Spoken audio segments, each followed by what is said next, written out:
In this video, we're going to review what happens in a nephron. So let's go ahead and travel through a nephron, shall we? First, I want to review the basic anatomy of a nephron. Remember, the nephron is the functional unit of the kidney. The first area is the renal corpuscle, and the renal corpuscle is made of two different sections: the Bowman's capsule, which is actually part of the nephron, and the glomerulus, which is a bundle of capillaries and obviously is part of the blood supply. So blood comes in to that glomerulus, whatever leaves, we'll talk about that later, becomes filtrate inside the Bowman's capsule. Next, we have the proximal convoluted tubule, which comes off the renal corpuscle. It's located here.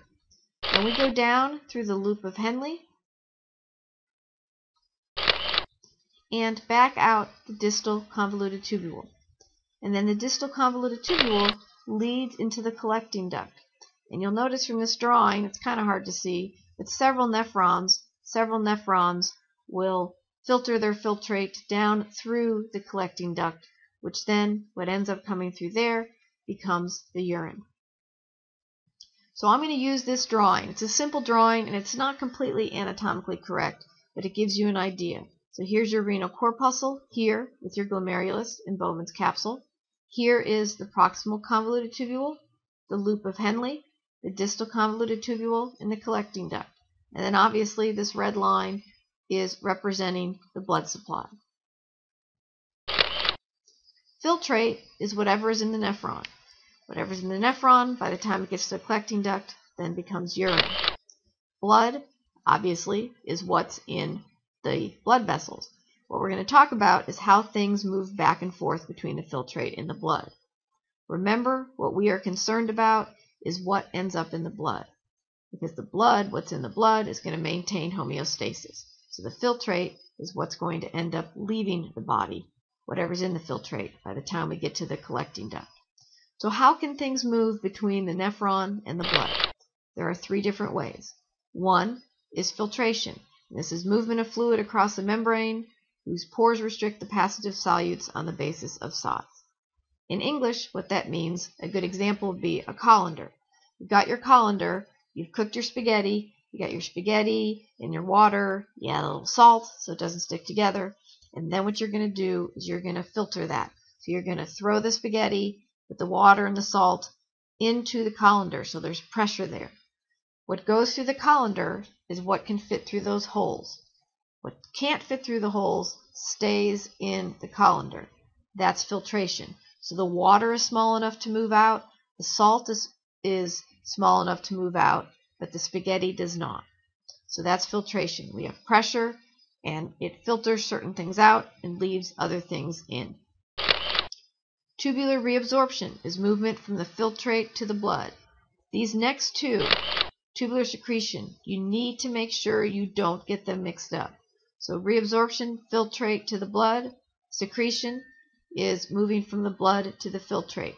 If you get these two mixed up on what's probably going to be your final exam, you will miss several questions. So you need to make sure reabsorption, filtrate to the blood, secretion, blood to the filtrate. What's going to happen in these different areas of the nephron that I've talked about? Filtration is going to occur in the renal corpuscle.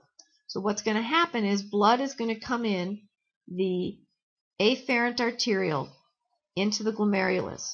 Now we have a unique blood supply situation in the kidney. Normally you go arterial, capillary, and then vein. But here you're going to go arterial, capillaries, and then out another arteriole, which in this case is the efferent arteriole. So what happens is you'll notice that this afferent arteriole has a larger diameter than the efferent arteriole. So what happens is pressure builds up in this area with these capillaries. And these capillaries are leaky. So it's like our colander example. There's holes here. So we throw the spaghetti in, and everything that can fit through those holes is going to filtrate out. That includes water, glucose, ions, and other small substances. The large stuff that's not supposed to fit through there are blood cells, like red blood cells and white blood cells. and larger proteins. So this is filtration. Basically, the way the body works is it filtrates everything out that will fit. It filtrates out too much stuff, and we'll talk about that in a second. So you have high glomerular pressure that filtrates out the molecules into the filtrate. So most stuff, water, glucose, moves out of the blood into the filtrate at the renal corpuscle. Now looking at our drawing, here's how we're going to represent glomerular filtration. Water moves out, glucose moves out, ions move out, a lot of stuff moves out. Glomerular filtration rate is the amount of filtrate produced each minute. If we looked at a day, in a single day, 180 liters of filtrate is produced at the renal corpuscle. But yet, you only urinate 1 to 2 liters of urine a day. So something's going to happen. Let me show you this next drawing. So here we filtrate out 180 liters a day. But by the time we get to the amount of filtrate that's going to become urine, it's only 1 to 2 liters a day. So what that means is the body is filtrating out all this water and all this stuff. We're going to spend a lot of our time, or this filtrate's going to spend a lot of its time going back to the blood throughout the rest of the trip through the nephron. So 180 liters. If you made this much urine a day, we'd pretty much all have to have catheters in. So we're going to bring a lot of this that is filtrated out through filtration back into the bloodstream. That process is going to start in the proximal convoluted tubule. So through different mechanisms, we're going to bring stuff back into the blood. Through tubular reabsorption, going from the filtrate to the blood is tubular reabsorption.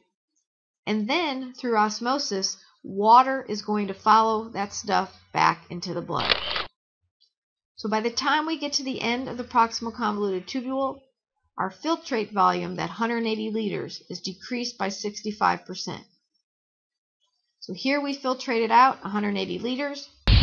What we're going to see happen in the proximal convoluted tubule, there's little proteins here. They're going to bring ions back, sodium, potassium, chloride. Glucose is going to be brought back. So even though you have glucose in the filtrate, one thing you should know is you don't end up with glucose in your urine. So it's going to be reabsorbed through these little proteins back into the bloodstream.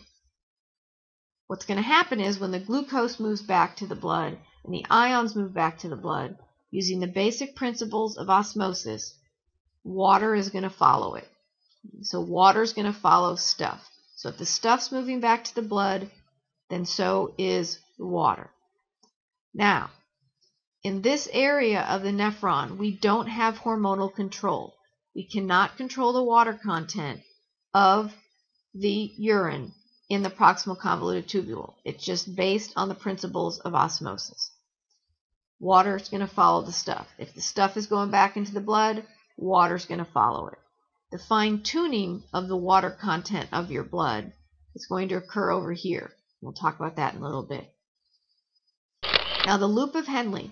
What the loop of Henle is going to do, and we're not going to spend a lot of time on this, it's going to allow for the proper, efficient reabsorption of water and ions.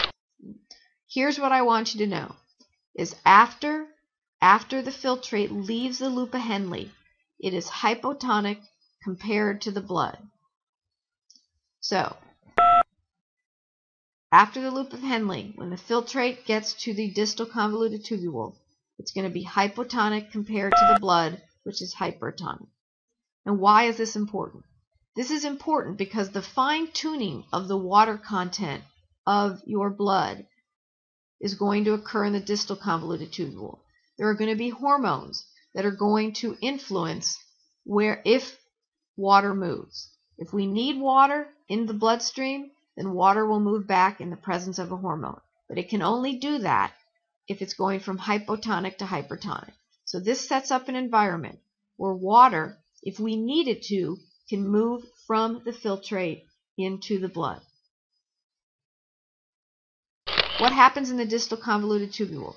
We're going to get the movement and fine-tuning of the ions. So in the distal convoluted tubule and the collecting duct, we fine-tune the ions and the water content of the blood. Water will move if we need it to. Water will go back to the blood if we need it to in the presence of antidiuretic hormone, which I'll talk about in another video.